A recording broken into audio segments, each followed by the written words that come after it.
Here's the historic Fort Gaines, established 1821, and it was the site of the Battle of Mobile Bay, and the saying, "Damn the torpedoes, full speed ahead."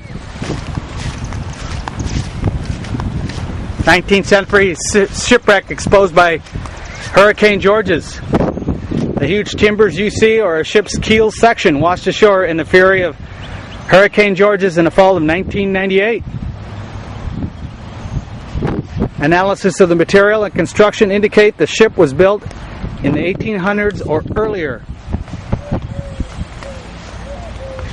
Well, looky there.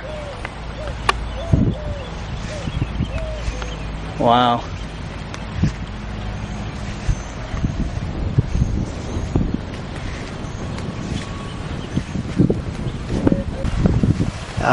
Fort Gaines was established in 1821 for the defense of Mobile Bay and named in honor of General Edmund Pendleton Gaines from 1777 to 1849, who played an important part in the early Alabama history.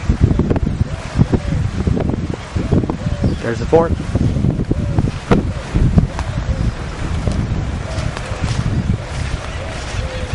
All the way down there.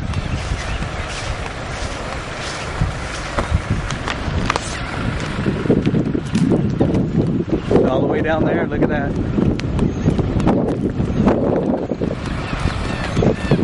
And here's a boat-type drawbridge.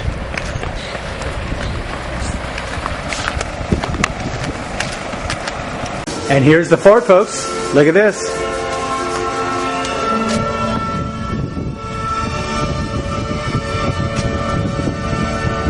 Wow.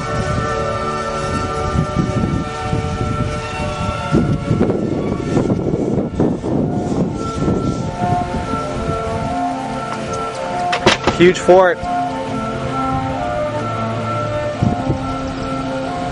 All right, I'm here at Fort Gaines, and I'm here with Joseph Everett. So, Joseph, what do you do here for the fort? I'm actually a park ranger. I do pretty much just about anything here, but mostly I do school tours, general tours for the schools, and shooting the musket, things like that. Well, tell us about the history of this fort. Well, the fort has a bit of a history with, it was a third system coastal defense fort, built, constructed between 1854 and 1862. Now, the earlier history of the fort, they started the fort here in 1819, but they had problems with finances on that fort. And they don't start it back until the 1850s, and that way you end up with this fort here. Now, the fort was an active military post until 1923, the Army used the fort until 1923. During the turn of the century, between 1898 and 1904, they actually come in and modernize the fort, concrete structures that are in here. Now, the modernizations, they bring in new cannons, and they have electricity and all that kind of stuff. So they actually added electric lights in here and everything. But in the 1950s, it's actually turned into a park for the general public, and it's been a park ever since. So you have something to show us here? I've got a couple of things to show you here. Part of my job, it would be actually to show you how to load and fire a musket. Oh, wow. And right here we have an 1853 pattern rifled infield musket. Not like the old muskets of the Revolutionary War, definitely not like anything they use today. Muskets of the Revolutionary War actually were what they called a firelock. They use a flint-ish steel priming system. This one here is a cap lock. It uses a percussion cap. Basically, if you've ever played with a toy cap gun, that is actually what is firing this musket. It just uses basically like a cap. All right. Soldier actually would have to be taught how to load his musket. First off, he's standing at attention, shoulder arms. He would be given the order to load. He would bring his musket to his side, reach to his cartridge box, and remove a single cartridge from the cartridge box.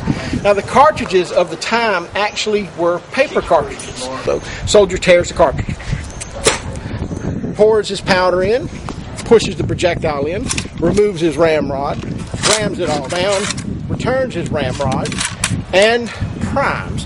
And a good soldier actually can load, aim, and fire his musket 3 times in a minute, basically 1 round every 20 seconds.